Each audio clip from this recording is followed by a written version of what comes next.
I was certain that I wanted to be a lawyer. My dad was a lawyer, going to one of the best law schools in the country. It all felt like this was a high moment of my life. I just assumed that the high points would continue. We kind of felt like law school was the hard part. I remember on graduation day, I started crying and I was like, oh my gosh, that was so hard. Like, we did it. Now it's all gonna be easy. So we go to New York for his second year internship and he hates it. I felt very much like I was the only one that saw that the emperor had no clothes, that they were going for all these prestigious things. And it's cool to be working on a deal that you see in the Wall Street Journal the next day. Like, there's a sexiness and a appeal to all of that. But the appeal wasn't enough to help me convince myself that the drudgery of the work was worth doing. Working in Dallas, I thought that I was picking a less prestigious, less intense firm. When I got there, it was very obvious that you're locked into the roller coaster and it's like, this is the ride for the rest of your life. And that to me felt very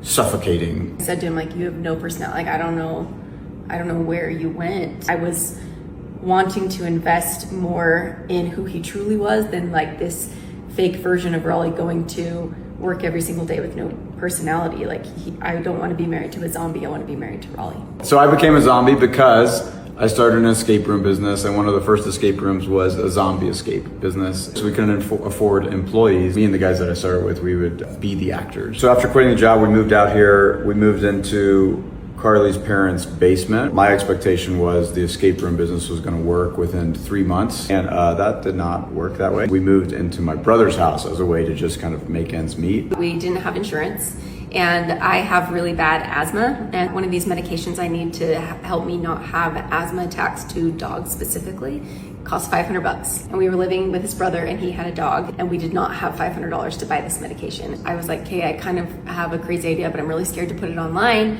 What if I released my own meal plan?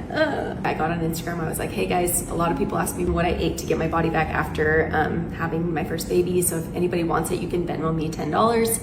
And then we went to sleep and we woke up and I think 40 people had bought my meal plan that night. When her fitness business started working, that gave us the cash in order to get the escape room business and the trampoline park working. A few years later, I ended up selling my business. We booked a trip to Cancun to kind of celebrate. I was in the best shape of my life and we were doing all of these vision boards. Right before we left, Car had me shoot this video for her Instagram in a pink bikini being like, I just turned 33 and this is gonna be the best year of my life. What was coming would be what we would then call the worst year of her life. The storm was coming that we didn't know that we were going into.